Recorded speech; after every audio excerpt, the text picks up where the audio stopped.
As a property developer, host Pawan Thakur operates by a harsh, unavoidable rule. The height and stability of any building you construct is strictly limited by the depth and quality of its foundation. This exact architectural principle applies directly to the human mind.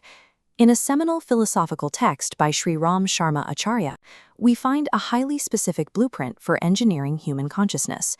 The text opens with a stark warning about our baseline operating system. Much like water naturally seeks the lowest possible ground, human psychology natively flows downward. Without intervention, we gravitate toward base instincts, comfort, and instant gratification. Because this psychological entropy is our factory setting, any attempt to elevate ourselves, whether in business, life, or personal capability, requires an active, grueling fight against our own biological gravity. Many people recognize this downward pull and turn to spiritual or personal development practices to counter it. Unfortunately, they completely misunderstand the mechanical laws of how growth actually happens. The first trap is treating spirituality like a commercial transaction, the flawed belief that worship is begging deities for favors. The second is performing physical rituals expecting magical results. The text compares this empty practice to a lifeless body or an oilless motor. Acharya illustrates this reality with a simple metaphor. If you want to dye a piece of cloth a brilliant new color, you must scrub the dirt out of it first. You cannot overlay something pristine onto a filthy foundation.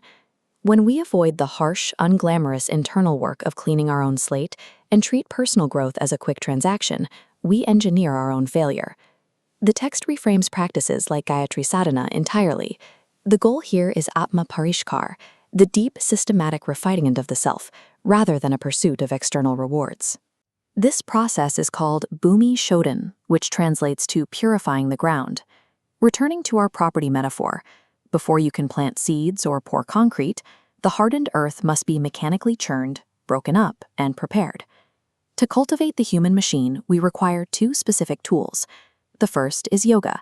In this context, yoga implies the rigorous modification of your thought systems through deep study, contemplation, and mental discipline. The second tool is tap, or penance. This is the intentional practice of subjecting the body to unaccustomed disciplines to break its baseline addiction to comfort. Together, yoga and tap serve as the specific psychological and physical plows required to break up hardened habits and make the human mind fertile. The text argues that the specific capacity for achievement emerges only at the point where these two streams collide. Acharya uses an electrical analogy to explain this reaction. When two distinct, live wires finally make contact, a violent spark is generated. He then expands to a geographical scale, comparing this internal spark to the massive confluence of the Ganga and Yamuna rivers. When these two distinct forces collide, they generate a new, invisible third force, represented in mythology by the Saraswati River. Within human psychology, this translates directly to a sudden, exponential surge in internal capability. True internal power is the inevitable chemical reaction that occurs when you force intense mental focus to collide with rigorous physical endurance. This process creates a saint within, an internal core of refined values that begins to dictate the way you interact with reality. The ultimate yield of this cultivated field is a state called prakarta. This translates to a deep, undeniable inner brilliance and sharpness that penetrates the core layers of your personality. This internal sharpness directly shapes outward conduct, manifesting as a heightened sense of social grace and skill.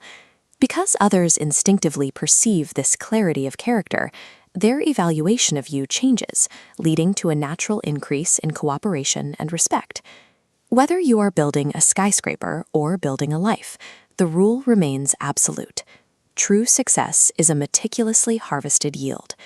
The world will consistently reward those who have first done the grueling, unglamorous work of purifying their own ground.